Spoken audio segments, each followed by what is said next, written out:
3, 2, 1.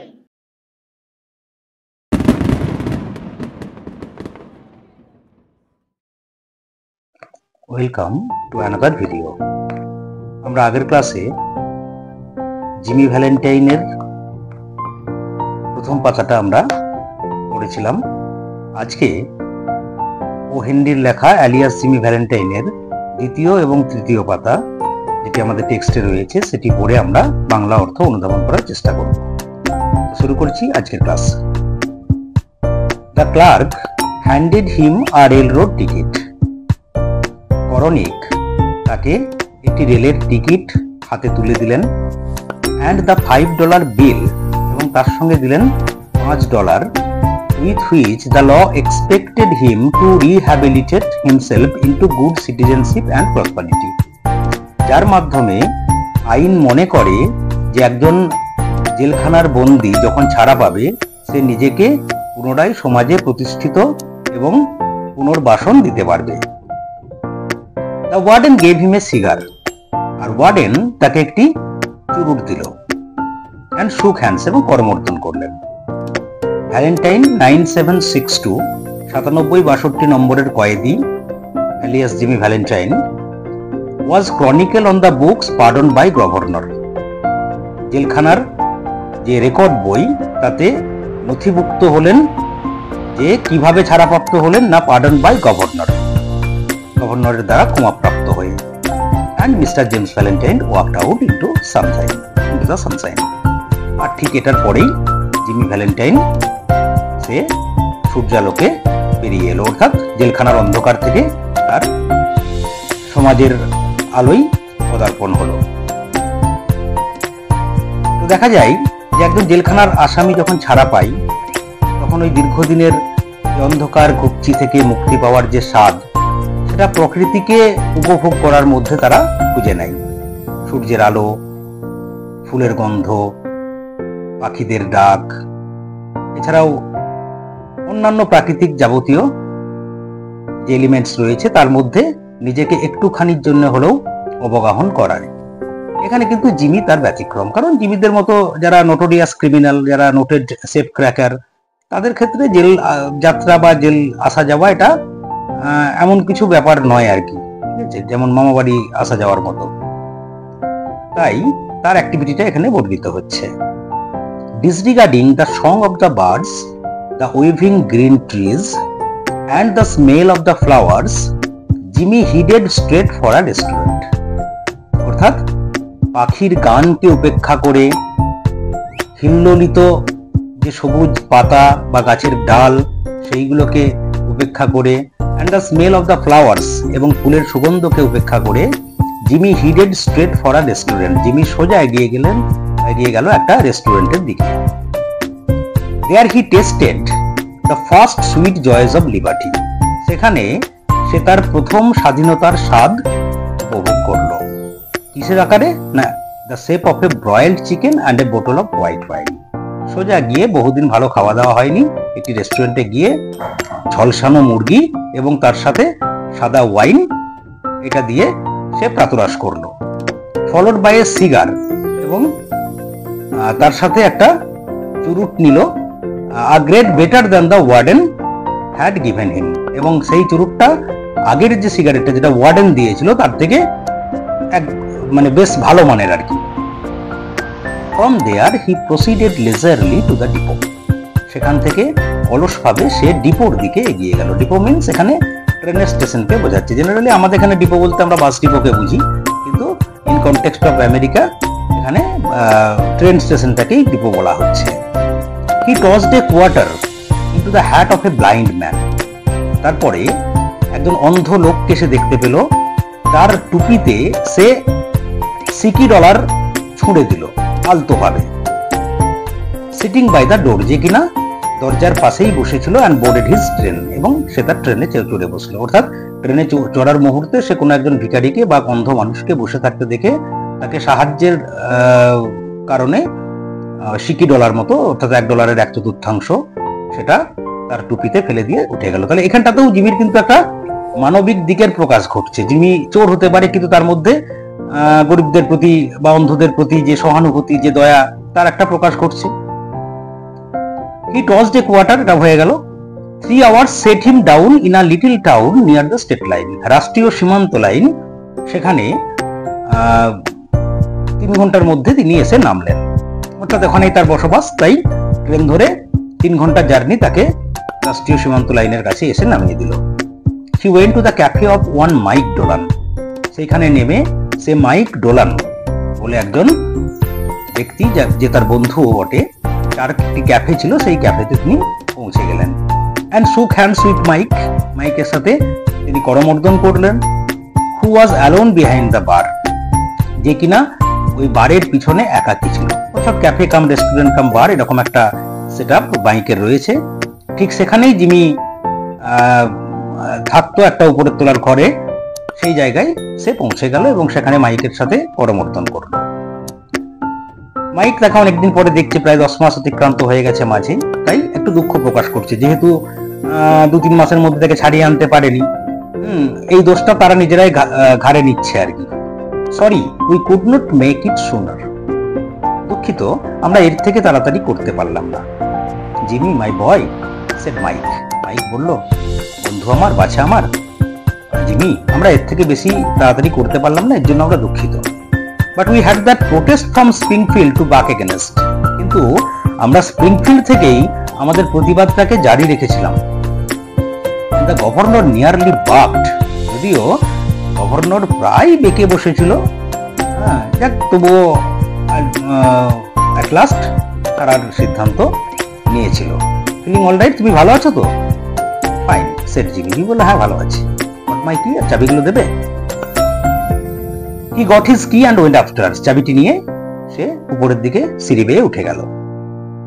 Unlocking the door of a room at the rear, ওই ক্যাফেরই একেবারে পিছনের দিকে, at the rear part of the cafe, সেখানেতে সে একটি ঘরের তালা খুলল। Everything was just as he had left it, তালা খুলে দেখলো সবকিছু তেমনই আছে যেমনটা সে রেখে গিয়েছিল। অর্থাৎ এটা মিন করছে যে জিমির অনুপস্থিতিতে জিমির ঘরে কেউ পদার্পণ করেনি। There on the floor was still Ben Price's collar button, সব থেকে বড় কথা সে বুঝলো কি করে না, বেন প্রাইজের কলার থেকে খসে পড়া একটা বোতাম সেখানে তখনও রয়ে গেছিল। এবং সেই বোতামটা কখন খসে পড়েছিল না, that had been torn from the eminent detective shirt band when they had overpowered Jimmy to arrest him, অর্থাৎ জিমিকে যখন তারা অ্যারেস্ট করছিল সেই সময় একটা ধস্তাধস্তি হয়, সহজে তো আর কেউ ধরা দিতে যায় না। তো সেই during the time of arresting and that overpower had happened, at that time a button of the collar was torn from eminent detective shirt band, অর্থাৎ বেন প্রাইসের শার্টের কলার থেকে বোতামটা পড়ে গেছিল, সেটা জিমি লক্ষ্য করেছিল। সেই বোতাম কিন্তু আজও 10 মাস পরে সেখানেই পড়ে আছে। Pulling out from the wall a folding bed, Jimmy slid back a panel in the wall and dragged out a dust covered suitcase, অর্থাৎ প্রথমে সে একটা ভাঁজ করা বিছানা দেওয়াল থেকে টেনে নিল, তারপর সেইখানেতেই একটা ওই দেওয়ালের মধ্যে প্যানেল ছিল, আলমারি জাতীয় বা দেওয়াল আলমারি জাতীয়, তার প্যানেলটাকে সরিয়ে he dragged out, সে টেনে বের করলো a dust covered suitcase, একটা ধুলো পড়া সুটকেস। He opened this, তারপরে সেটা সে খুললো and gazed fondly, এবং আবিষ্ট চিত্তে স্নেহের সাথে সেই সুটকেসের দিকে তাকিয়ে রইল। কেন রইল? এর মধ্যে কি রয়েছে? at the finest set of burglar tool in the east, যেখানে প্রাচ্য আমেরিকার অর্থাৎ ইস্ট আমেরিকার সব থেকে সুন্দরতম চুরির যন্ত্রপাতিগুলো, যেটা একমাত্র এই জিমির কাছেই ছিল, অন্যদের কাছে নেই। কারণ জিমি সমস্ত সিন্দুক চোরেদের মধ্যে একদম প্রমিনেন্ট ছিল এবং স্পেশাল ছিল, যার কাছে কিছু স্পেশালি যন্ত্রপাতি আছে। সেই যন্ত্রপাতির সেট ভরা একটা সুটকেস, সেই সুটকেসটা তার অত্যন্ত প্রিয়, তার সমস্ত কাজের সঙ্গী, তাই দীর্ঘদিন পরে এটাকে দেখছে, তাই গেজড ফন্ডলি কথাটা এখানে ইউজ করা হয়েছে।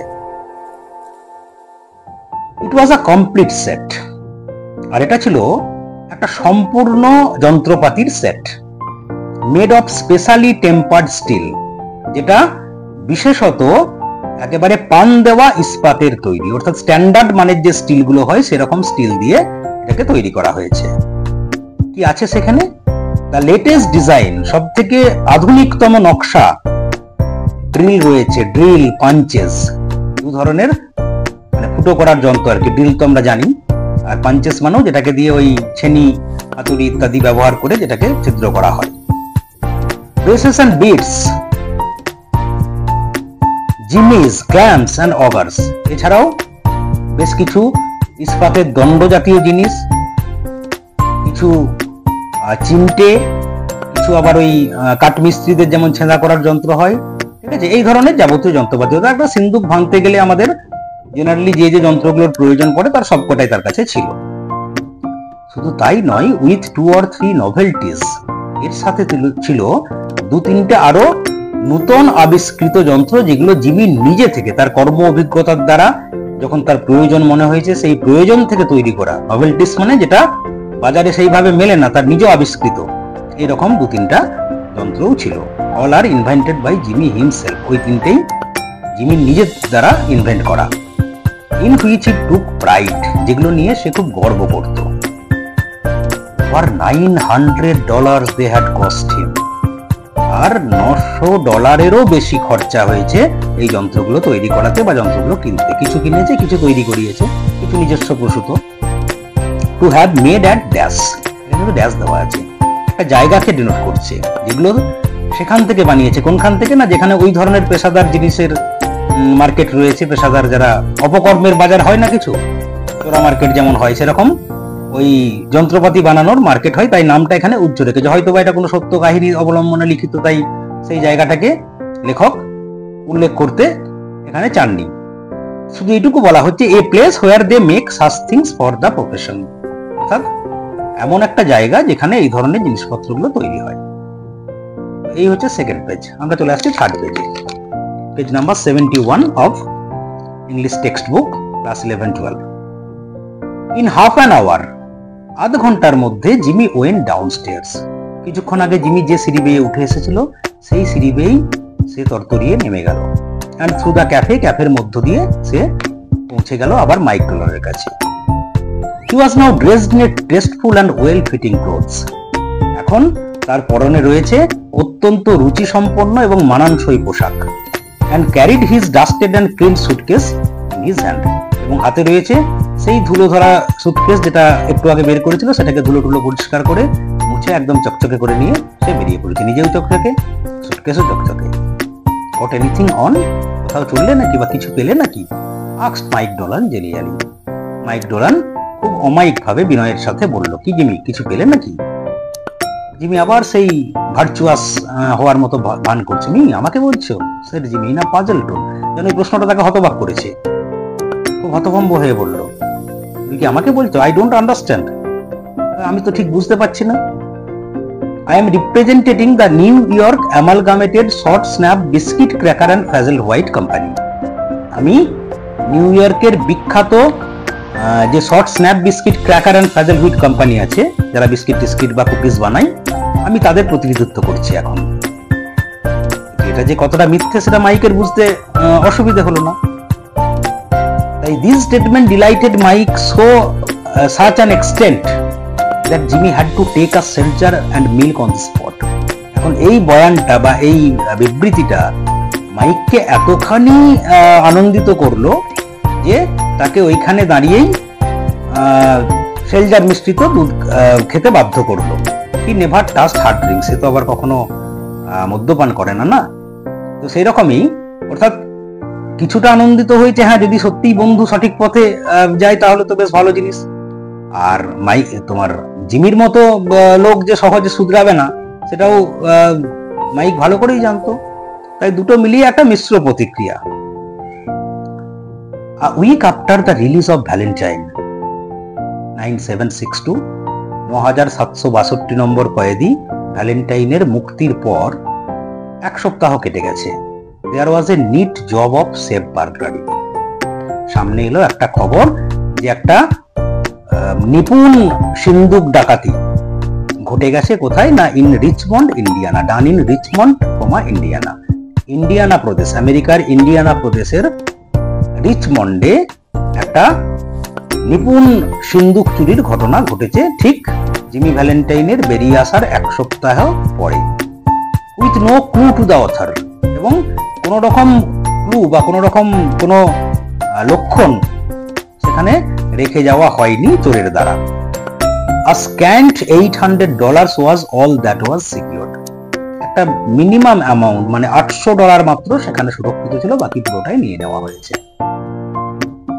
2 weeks after that, অর্থাৎ প্রথম ঘটনা কোথায় ঘটলো না ইন্ডিয়ানার রিচমন্ডে, ঠিক তার 2 সপ্তাহ পরে improved a patented improved burglar proof safe in Logansport was opened like a cheese to the tune of $1,500 currency, securities and silver untouched. ঠিক 2 সপ্তাহ পরে দেখা গেল আরো একটি ঘটনা, সেখানেও একটা উন্নত মানের বার্গলার প্রুফ সেফ, অর্থাৎ যে সিন্দুকগুলো সাধারণত চোরেদের দ্বারা ভাঙা সম্ভব নয়, এরকম একটি সিন্দুক একদম সুন্দরভাবে ভেঙে ফেলেছে এবং মাখনের মতো যেন তার লকটা বা হাতলটাকে খুলে ফেলা হয়েছে। সেখান থেকেও প্রায় $1,500 গায়েব হয়ে গেছে, অথচ কোনো রূপোর পরত বা কোনো সিকিউরিটি কাগজপত্র ইত্যাদি কোনো কিছুতেই কোনো স্পর্শ না করে। So that was also a clean burglary, clean case of burglary that began to interest the rogue catcher. এবার পরপর যখন 2-3 সপ্তাহের মধ্যে এরকম বড় দুটো ঘটনা ঘটে গেছে, স্বাভাবিকভাবে যারা পুলিশের লোক আর কি, যারা রোগ ক্যাচার্স বলা হচ্ছে মানে দুষ্ট দমনকারী, তাদের একটা নড়িচড়ে বসার সময় হলো। Then an old fashioned bank safe in Jefferson City, তো এখানেও শেষ হলো না, জেফারসন সিটিতে আবার একটা পুরনো টাইপের ব্যাংক ছিল, ওল্ড ফ্যাশন ব্যাংক, পুরনো দিনের ব্যাংক। সেইখান থেকে কি দেখা গেল না হঠাৎ করে সেখানকার একটা সিন্দুক বিকেম অ্যাক্টিভ, সক্রিয় হয়ে উঠল, and threw out of its clatter an eruption of bank notes amounting to $5,000. ঠিক যেমন আগ্নেয়গিরি থেকে অগ্নুৎপাত হয়, সেরকম যেন এই সিন্দুক থেকে অটোমেটিক টাকা বেরিয়ে আসতে লাগলো। এবার প্রায় $5,000 মতো ব্যাংক নোট সেখান থেকে বেরিয়ে এলো এবং সেটা চোরের দ্বারা গ্র্যাব করা হলো। The losses were now high enough to bring the matter up to Ben Price's class of work. এবার এই 3টে ঘটনা ঘটে যাওয়াতে ক্ষতিটা এত বড় হয়ে গেল বা মানুষের মধ্যে একটা সারা পড়লো, মানুষের মধ্যে একটা আতঙ্কের পরিবেশ সৃষ্টি হলো যে এবার আর সাধারণ পুলিশ দিয়ে হবে না, বেন প্রাইসের মতো লোককেই ডাকতে হবে, অর্থাৎ এমিনেন্ট ডিটেকটিভ নিডেড। তো by comparing notes, a remarkable similarity in the method of the burglaries was noticed. অর্থাৎ সমস্ত পয়েন্টগুলো দেখে শুনে তুলনা করে দেখা গেল যে একটা মিল পাওয়া যাচ্ছে 3টে ঘটনার ক্ষেত্রে। 3টে ঘটনা কোথায় কোথায় ঘটলো আরেকবার মনে করিয়ে দিই। প্রথম ঘটনা ঘটেছিল ইন্ডিয়ানার রিচমন্ডে, দ্বিতীয় ঘটনা ঘটলো লগানস্পোর্টে, আর the third one happen at the Jefferson City. তো এই 3টে জায়গা মোটামুটি কাছাকাছি মধ্যেই পড়ছে এবং এই 3টে জায়গাতে যে ঘটনাগুলো ঘটেছে এটা বোঝা যাচ্ছে যে কোনো একজনেরই এটা কাজ বা একদলেরই কাজ। এখানে একজনই বলতে হবে, কারণ জিমি খুব একটা সঙ্গী সাথে নিয়ে ঘোরে না, সেটা আমরা পরে পাবো। Ben price investigated the sense. Ben price ওই দৃশ্যপটগুলোকে তদন্ত করলো। And was hard to remark, এবং তাকে বলতে শোনা গেল, that is dandy Jimmy Valentine's autograph. বলছে এ তো ফুলবাবু জিমির স্বাক্ষর, জিমির কাজ, আর অন্য কারো কাজ হতেই পারে না। এখন এতটা কনফিডেন্সের সাথে বললে একটাই কারণে, কারণ ইতিপূর্বে তার জিমির বিষয় নিয়ে কাজ করার অভিজ্ঞতা রয়েছে, সেই সম্পর্কে সে কিছু বলছে। শুধু এইটুকু মন্তব্য করলো যে এটা জিমির কাজ এবং হি হ্যাজ রিজিউমড বিজনেস, সে আবার কাজ শুরু করেছে। Look at that combination knob, দেখো ওই সমন্বয়যুক্ত হাতলটা just jerked out as easy as pulling up a radish in wet weather.